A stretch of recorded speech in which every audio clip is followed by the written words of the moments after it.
Sambil mengangkat spanduk dan slogan, para PMA Indonesia dan Filipina menghampiri MOL tanggal 8 pagi untuk mengajukan protes terkait tingginya jam kerja dengan upah rendah, tidak ada cuti dan ruang lingkup pribadi hingga kini masih belum dimasukkan dalam naungan UU Ketenagakerjaan di mana mereka hanya menerima upah $17.000 Taiwan per bulan yang jauh berbeda dari standar upah pokok. Why don't you increase our salary directly? Where is humanity? The 8,000 gap from our salary to standard salary is really mean to us. Serikat Pekerja menyatakan bahwa Taiwan telah memperpanjang batas periode pekerja hingga 12 tahun sejak 2012. Namun statistik menunjukkan yang bekerja di atas 6 tahun hanya mencapai 30%, 9 tahun hanya 10%. Taiwan telah mendiskriminasi perawat rumah tangga di luar naungan UU Ketenagakerjaan selama 30 tahun dan gagal menerapkan UU Layanan Rumah Tangga untuk meningkatkan kondisi kerja mereka.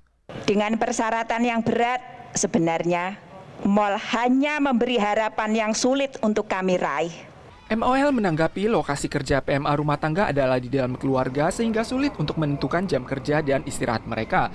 Oleh sebab itu, penerapan UU Ketenagakerjaan sulit dilakukan. Untuk meningkatkan hak mereka saat ini, majikan diminta untuk memberikan waktu istirahat yang cukup, yakni 1 hari libur dalam seminggu. Juga telah mengizinkan pekerja untuk mengajukan cuti jangka pendek dan layanan bantuan. Saat ini sedang dibahas bagaimana cara menyesuaikan upah mereka sambil memerhatikan keseimbangan antara hak pekerja dan beban majikan. Taiwan melaporkan 8 kasus lokal dan 45 kasus impor tanggal 8 Maret. CCC menyatakan per 10 Maret hingga 10 April akan menyediakan peralatan sanitasi di bawah harga $500 Taiwan bagi warga berusia 65 tahun ke atas yang belum divaksin.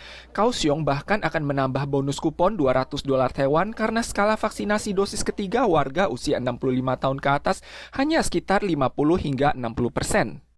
Angka kematian lansia di Hong Kong yang belum divaksin lebih tinggi saat tertular dibandingkan mereka yang telah menerima vaksinasi lengkap. 两个之间的差异的倍数就有接种完整疫苗跟没有接种完整疫苗，那它是差到6.5倍。CCC menyatakan bila situasi pandemi selama sebulan ini stabil, pengunjung yang tiba melaporkan hasil manajemen kesehatan pribadi secara taat, tingkat vaksinasi lansia tinggi, ada kemungkinan Taiwan akan selanjutnya membuka perbatasan dan mempersingkat jumlah hari karantina.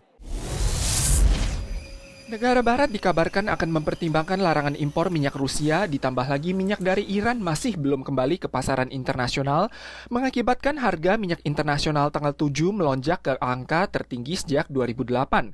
Harga minyak mentah perusahaan Brent melambung hingga hampir $140 Amerika per barrel. Walau harga ini akhirnya turun kembali hingga di bawah $130 Amerika, harga minyak mentah Laut Utara telah melambung 33% sejak Rusia menginvasi Ukraina. Bila sanksi ini diberlakukan, dunia akan kekurangan 5 juta barel minyak per hari dan harga minyak mentah internasional akan naik menjadi $150 Amerika per barel. Harga emas internasional pada hari Senin sempat naik 2% menembus angka $2.000 Amerika mencapai $2.005 Amerika per ons. Selain ini, pasar internasional juga khawatir Rusia dan Ukraina adalah eksportir utama bahan baku. Perang akan berdampak terhadap rantai pasokan produk pertanian, energi, dan logam, memicu melambungnya harga bahan baku global dan meningkatkan resiko inflasi.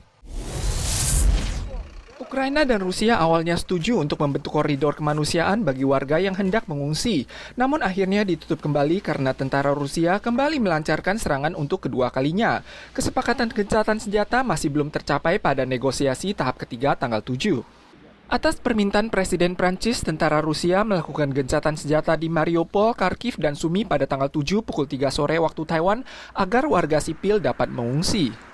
Pejabat Kementerian Pertahanan Ukraina memperingatkan Rusia sedang mengerahkan pasukan termasuk tank dan infanteri bermotor menuju Irpin untuk menyerang Kiev.